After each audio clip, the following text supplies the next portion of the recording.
Blame game is not my game. That's a maxim for any winning team. But Manchester United seems to be forgetting about that. Guess what?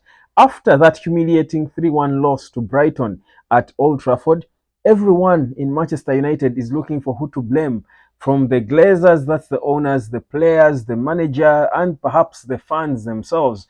Everyone is attacking each other for our poor performances. By the way, for the first time in the history of the Premier League, Manchester United has lost 3 of the first 5 opening games. It has never happened in our existence in the English Premier League. So, does it spell doom for us? What does it mean? Welcome to the Hotspot. My name is Webb, and let's get proper into this post-mortem of this loss to Brighton, the same team that last beat us there. Like I said, I've been saying consistently, Brighton have become our bogey side. Each big team has got a bogey side. Ours now, it seems to be Brighton. But let's talk about this blame game going on. Everyone is throwing a blame. Gary Neville was quick to come out and say the reason we are performing like this is because of the Glazers, because they have presided over a decade of decay at the club. They have failed to make any right decisions. Can you deny that? I think it is the truth. I agree with Gary Neville,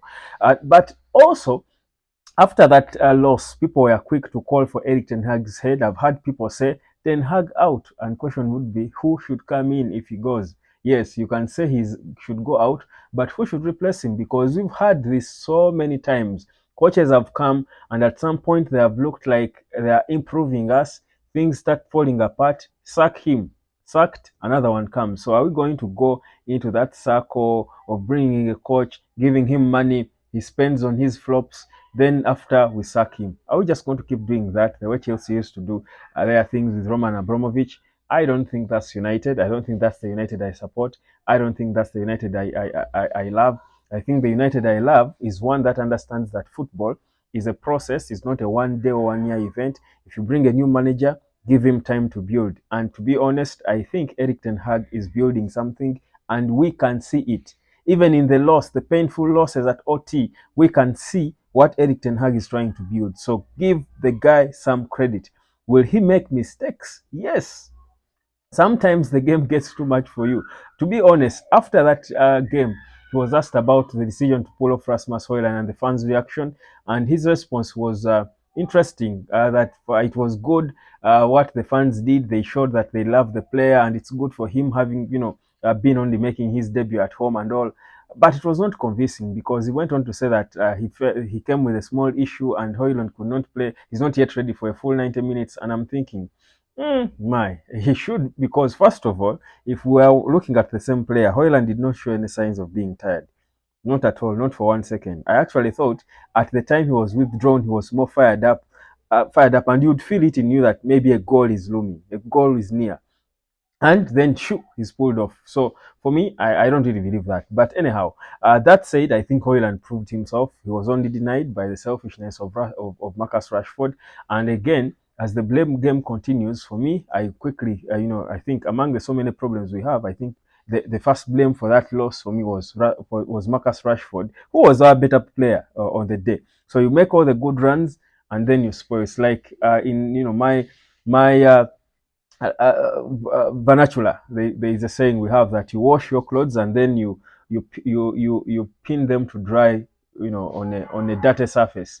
You've taken your time to wash your clothes very well, taken all the time, then you put them in the mud to dry in the mud, and it doesn't make sense. So that's exactly what Marcus Rashford did. But if Eric Ten Hag can work on that chemistry between Rashford and Højlund, and Rashford stopped seeing Højlund as a threat, but rather as part of the team, a key significant member of the team whose responsibility is the most important, scoring goals, then he should start feeding him the balls. So that's another person to blame. But the holistic view of the whole situation at United will again, for me, go back to the Glazers. Yes, the manager will have to take his blame. I mean, if you make a wrong substitution, you have to be blamed for it. You have to take ownership and responsibility for it. If you take the players, if you Marcus Rashford, for example, it is not the Glazers who told him not to give Rasmus Højlund the ball when Højlund was spacing himself proper.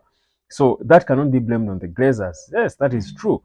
Harry Maguire's lack of confidence and all might not, we don't know, we may not know exactly why, but it may not entirely be blamed on the Glazers. So the Glazers may be exonerated for some mistakes made, but you see, if you are the guys at the helm of the club, like Manchester United, the good, the bad, and the ugly will always be point to you, and that's the unfortunate thing about being a leader, more so of a huge institution like that, because the buck stops with you. So there's no way, absolutely no way, the Glazers are going to exonerate themselves from what is happening, because what the mess they have done, that they have presided over the past decade, the way Gary Neville put it, is the reason why the fans have lost trust in the whole Man United project, is the reason why the club is under a lot of scrutiny, is the reason why the players have nothing to play for except their paid day, is the reason why there is no hunger, there is no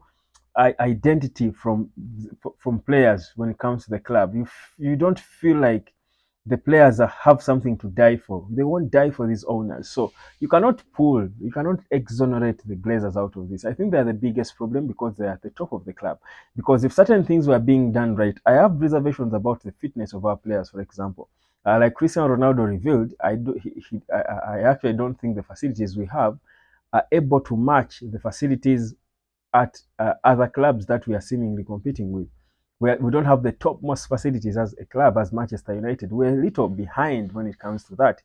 Then you look at the atmosphere created at Old Trafford. I mean, if the stadium is not something you will proudly come out and brag about, you're Manchester United, you're hosting a team at Old Trafford, and you want to show around as a player.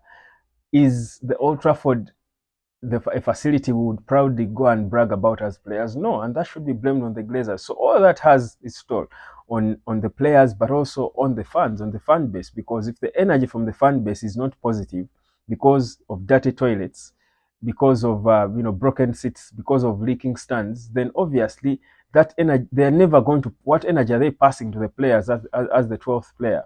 So there is no way you can exonerate the Glazers from the mess we are seeing on the pitch. So for me, it's a serious mess, but also the debt we have. I mean, for the people of faith, the people of faith will tell you. I was seeing comments on some of my videos, and people are commenting a lot about how this club seems to be cursed because of the injuries that we keep having. We're signing injured players. Amrabat is injured; you can't play. Højlund was injured, couldn't play. Rafael Varane is injured every now and then. Lisandro Martinez, our best defender, can barely play a full 90 minutes of a game without us being worried. Is he withdrawn because of injury, or is it just a tactical substitution? So of course, the people who believe in curses will tell you this is a cursed club because we are in a lot of debt.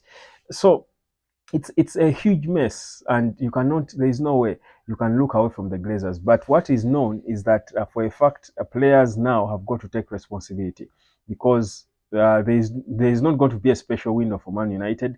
We're not going to have any more money to buy players. We struggled to get the few we have.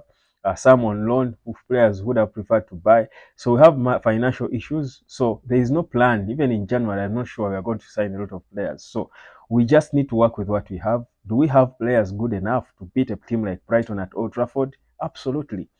But why isn't it happening? Players have got to take responsibility to a certain level. Not exonerating the Glazers, but I think it is really high time we now focused on getting players to play, but also the manager to make the right decisions, and of course have his entire team in control and get these players responding to his instructions. Otherwise, we might be doomed for good. Anyhow, hotspot, subscribe. My name is Webb. So Bruno Fernandes uh, is among the I think was number two before that game against Brighton. He was number two on the list of players who cover the most distance. That shows you a lot. That of course he's trying to be involved in everything, and that's him. That's his character. He wants to be everywhere. That's why I kept saying when he's put on the right, he's restricted, and it takes something away from his game. But anyhow, we've got a few positives in the team. Rasmus Højlund is one of those. He has proved how complete he is. We've got Marcus Rashford. His runs are brilliant, and you think the only thing now he needs to do is to work well, because it's the early days. They've just started working together. That's for me. My only comfort is that perhaps Erik Ten Hag sees it as well, obviously, We just now to emphasize it, have to emphasize it in training that Højlund and Rashford should be a pair. They should create a bromance between the two of them, that they get each other, and Rashford should be able to feed Rasmus Højlund the balls to score the goals. That's exactly what he's got to do. So there is that. If that doesn't happen, unfortunately, then Marcus Rashford should be the one sacrificed. They should bench him if he can't. But it's early days to make such a statement. Let's give them time to try and gel together. Then Casemiro, I think we should be praying a lot for Kobe Maino to return. We need Kobe Maino.